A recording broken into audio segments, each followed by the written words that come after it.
Hello everyone and welcome back to the channel, and today we are going to be building an application that uses Convex to store our data and uses Kinde for authentication.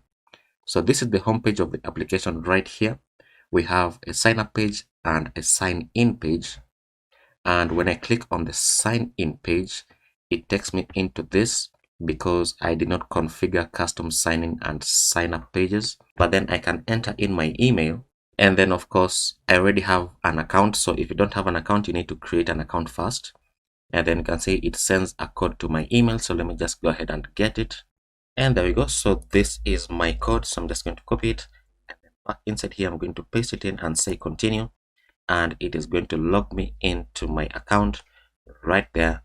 And we have our dashboard, or rather our events page, where we have our login or rather our logout button.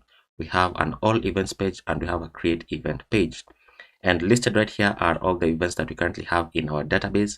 You can see that when I hover over one of them it gives me this delete button, and I just noticed that I did not implement an edit button, but I'm going to leave that up to you.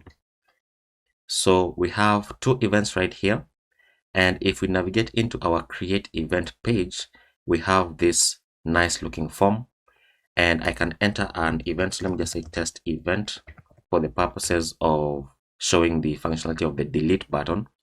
And for our date picker right here we are using a component from ShadCN, so we are also going to be using ShadCN in this application. So then just pick a date here, let me enter a random description and then just copy it. Oops, copy it and then just paste it multiple times so that we can have a big description. Event location, let me just say Kenya. Organizer, let me just say me. And then when I say create event, it gives me this toast notification, which we're also implementing using ShadCN.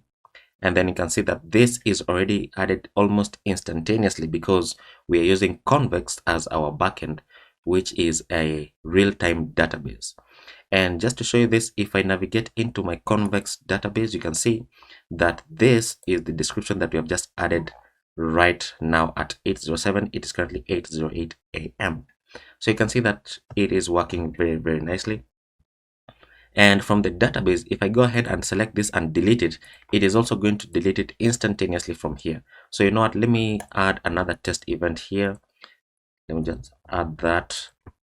Let me say Nairobi for this one, let me say Kenya for this one, so that I can show you the delete functionality from here. So when I click on the delete button, it gives me this model that asks me, are you absolutely sure, and then if you cancel it, of course you're not going to delete it.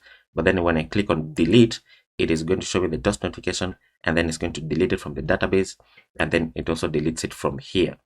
And then if I go to the database now, so right from here, if I click on the delete button, you can see that it deletes one document, and if I navigate back into our application, it is no longer in our application. So this uses Convex, as you can see, it's very nice. And then for our logout, if I click on this button right here, it gives me a similar looking model like the one that we had for the delete. And when I say cancel, obviously it does nothing, but when I say logout, it's going to log me out back into my homepage. And then of course when you click on the sign up button, it takes you to this sign up page for Kinde. So that is a very nice looking application. We are using Next 15, we are not using TypeScript, and we're using TailwindCSS. So let's go ahead and begin building our application using a template that I created in my GitHub repository, which is called Next 15 Starter. Now the reason why I have this template is because I realized that I usually do a lot of the same things for every new application that I am building.